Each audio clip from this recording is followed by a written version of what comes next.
Welcome back to the Everything But the Bottle podcast. You are here with Master Distiller, Rabbi Ben Tarabello of ttbmath.com, the software you need running your winery, brewery, and distillery, saving you time, money, and energy, but most importantly, helping you predict and know what to create. Enough of that stacked inventory that's not moving. With ttbmath.com, you will know what to create, when, and how.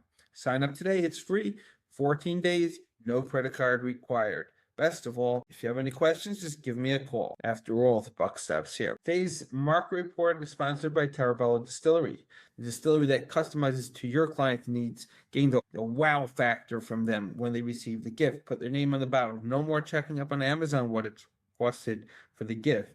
They will feel it right away that you really cared and you thought it through. Visit tarabello.com. Today's market report, the global beverage market is still predicted to grow, though not as much as it was predicted in the past years, with it being a growth of 4.5% to 5.1%. Not huge, definitely volume with a repeat emphasis on the more premium brands. This is something that's become a theme. Premium brands growing, others going lower, dropping in sale. The habit of drinking and over drinking seems to be dropping, in particular by the Gen Z crowd. The wine and wineries are still collapsing, with declines forecasted to be 1 to 2%, at least for the volume. Again, this is a repeat volume dropping.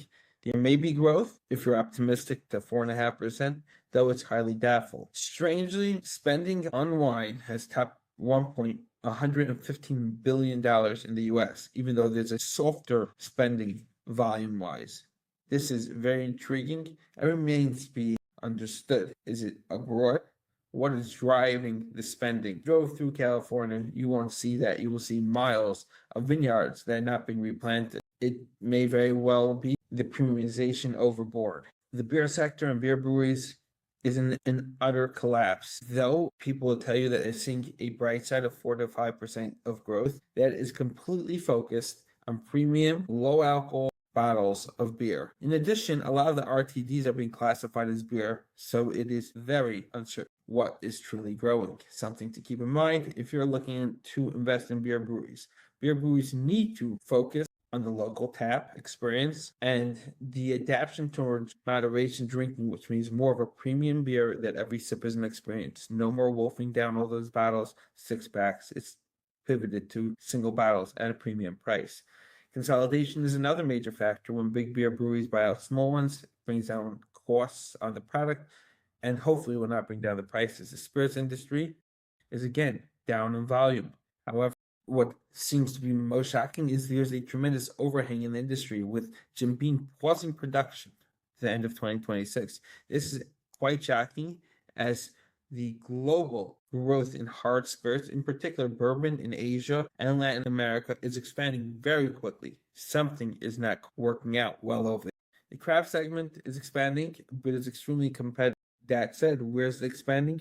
Either abroad, which is very difficult to expand on, or extremely local in your backyard. If you are not able to tap into either of those markets, you will be of the 40% of the distilleries that are closing down. Of course, releasing a cocktail, mocktail, or non-alcohol alternative will drive growth, as you're more welcoming to buddies and their friends, some that drink, some that don't. Make in-house more welcome. The key cutting trends for 2026 is fairly simple. Drink less, but drink higher value, which is a premium drive.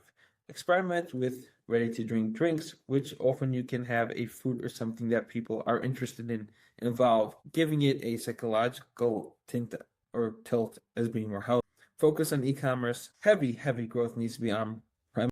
Worry about your tariffs. Do not build supply too big. Keep tabs on the pressure of taxes and watch the Asian industry. Overall, the market is not in a healthy place. Though, again, the bright side is local premiumization, higher quality, which bodes for the craft distillers that can hold out. Same for beer breweries, same for the winery industry. Thank you very much for watching Everything But the Bottle podcast market forecast. Sign up at ttbmath.com. If you're a winery, brewery, and distillery, you will start saving money. Follow, subscribe. We love you, and give us all your comments.